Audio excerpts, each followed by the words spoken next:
We need to stop talking about carbon emissions when it comes to flying. It's kind of contradictory statement. So let me explain that. Of course, the aviation industry does emit enormous quantities of carbon emissions. Uh, One of the best ways to get a grasp on that is to talk about it at the individual level. So I'm from the UK. If I took a flight from London to New York and back again, that would be 1.6 tons of carbon emitted. If we were to keep the Paris Agreement, then a generous carbon budget for an individual would be 2.5 tons of carbon per person per year that they could emit. So that one return flight to New York and back would be almost two-thirds of my annual carbon budget for us to keep the Paris Agreement. But a more fair carbon budget would actually be that for people like me that come from industrialized countries that have high historic emissions and more of an ability to easily reduce their emissions while having a healthy society and economy, the people like me should have an annual budget of 1 ton of carbon per year, which means that that flight to New York and back is 160% of my annual carbon budget before I've done anything else.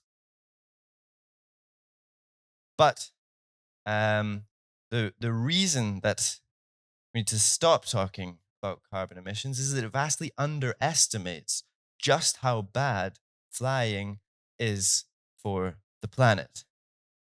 Because the aviation industry has been forced to start talking about carbon quite a few years ago. If you book a flight, then often when you go through the checkout, you'll have the option to offset this flight, which is a bit of a con. I mean, even if we assume that that offsetting is good offsetting, and often, of course, they are scam offsets. Often they're trees that would have been planted anyway, or they're monoculture trees that actually are destroying biodiversity. There are, of course, some good offsets. So if we assume that it's a good offset, then even then it's you paying, so the company can then give that money and say, "Hey, look how what good thing we are doing as a company to offset our emissions." But they only talk about carbon and they tend to only account for carbon, the airline companies. Um, and that doesn't account for other greenhouse gases. So aviation disproportionately releases other greenhouse gases, such as nitrogen. That's a huge portion of the heating impact that the aviation industry has.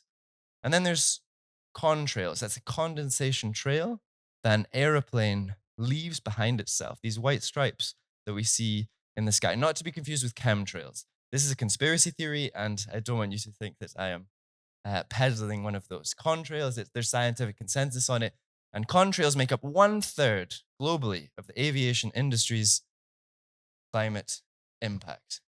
So we take all of that together, and the global contribution that the aviation industry has to heating is just under 6%. The aviation industry tends, when it's forced to talk about sustainability, it tends to talk about 2 point something percent. When I give talks like this, people often come up to me afterwards and like, yeah, Sean, it does make sense. Maybe we should stop flying so much. But at the end of the day, it's just 2 point something percent of global emissions. Why have you, as a climate activist, decided to give so much focus just to flying? There's so much more important things. That 2 point something percent, that's just carbon. 2 point something percent of the carbon emitted globally. I say 2 point something because it depends exactly what you calculate, blah, blah, blah. If you're just talking about carbon emissions, the aviation industry is 2 point something percent. If we're talking about everything, it's nearly 6%. That, of course, is more than many countries. In fact, historically, the aviation industry's contribution to global heating is greater than that of the entire continent of Africa. And this is despite the fact that today, with more people flying than ever before, 80% of people in the world have never set foot in an airplane. In my context, it's very normal to fly. People have the perception that everybody flies. Globally, this is not the case. Globally, flying is a source of massive injustice. It is a microcosm of the problem we have that we're talking about here at COP in Baku, which is that a tiny proportion of the world's population are having an enormous impact, generally from very wealthy countries, generally the wealthy people in those wealthy countries. Even in Western Europe, a majority of people will not take a flight this year.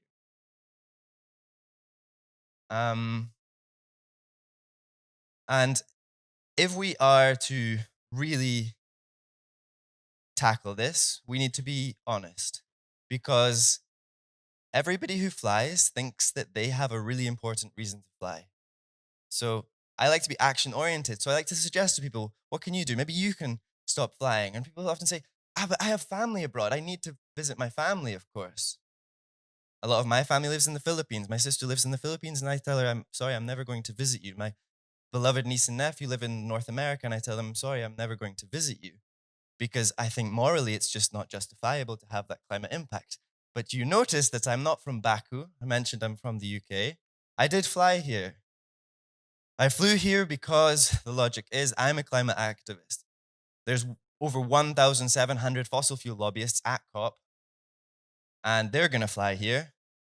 And if all the climate activists say, well, I need to cut my carbon emissions, I'm not going to fly, then we just leave it all to the fossil fuel lobbyists. But I also want to recognize that this is a bit hypocritical. That we are living in hypocrisy, those of us, and I think everybody watching this genuinely cares about climate change. I genuinely care about climate change. We are living a hypocrisy if we are flying and talking about how terrible climate change is, because there is just no sustainable future for flying. The aviation industry does try to sell us a future of a sustainable aviation industry. They talk about so-called sustainable aviation fuels. There's two main types of sustainable aviation fuels. I'll avoid going too technical. One type is biomass. There's many types of biomass. One is pig fat. So you're slaughtering pigs and then burning their fat. That's not sustainable. Another is palm oil, one of the main sources of deforestation. The aviation industry wants us to start flying with these types of unsustainable, so-called sustainable aviation fuels. And then there's like used cooking oil, sorry. I was recently debating the sustainability person from Scandinavian Airlines. She was saying, yeah, the main sustainable aviation fuel we use right now is used cooking oil. So, the chip shop on the corner cooks the fries, it puts the oil into a barrel, it ends up in an airplane. That is somewhat sustainable, but as you can imagine, it's not at all scalable. Nobody is really pretending that we can scale used cooking oil to meet the demand of the aviation industry that has an insatiable desire to grow. So there is no future for biomass to fulfill the demand of fuel that the aviation industry needs. Other type of so-called sustainable aviation fuel is based on renewables. We love renewables. Renewables are sustainable. To be very clear, we need to move from fossil fuels to renewables. But the CEO of Lufthansa, the German airline company, said that just to make the fleet of airplanes that Lufthansa has run on renewables would take 50% of Germany's renewable energy capacity.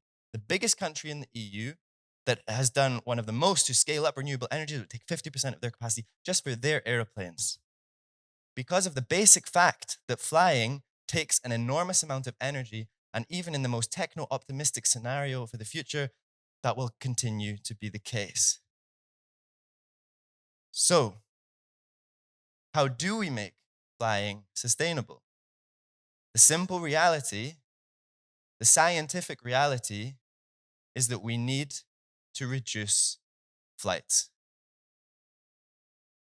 Even if technology is invented that the aviation industry says will be, currently doesn't exist, currently is not scalable, even if that happens, we still need to reduce flights.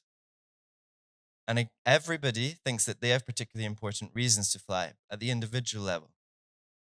This change, it's going to come from all parts of society.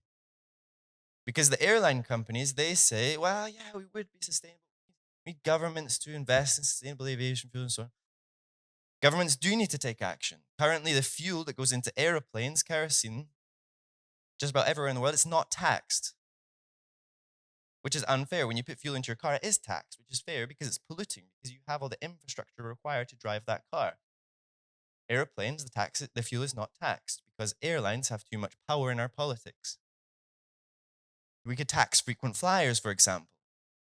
1% of the global population is responsible for half of aviation's global heating. Half of the emissions that come from aviation come from 1% of the global population.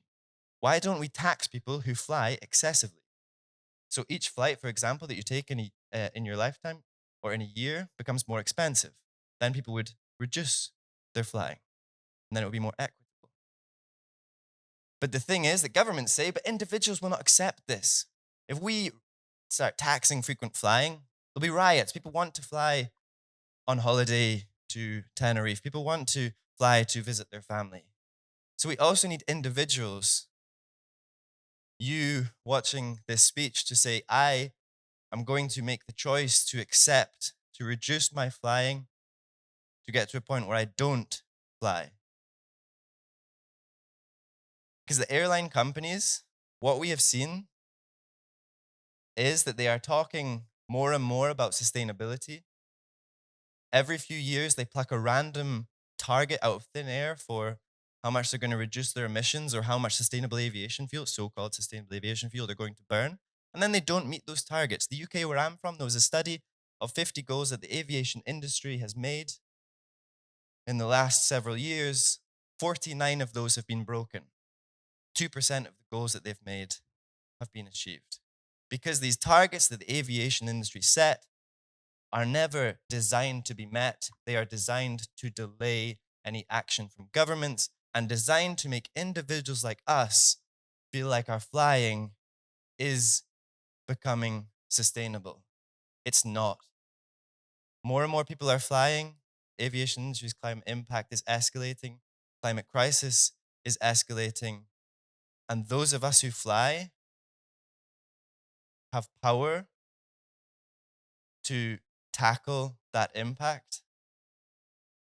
Those of us who live in democracies, like me, we have the power to push our governments to take action on this.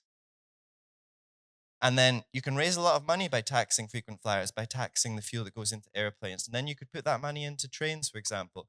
Ultimately, when it comes to flying, though, this is an area that we will need to make sacrifices as individuals in order to avoid catastrophic climate breakdown. Thank you.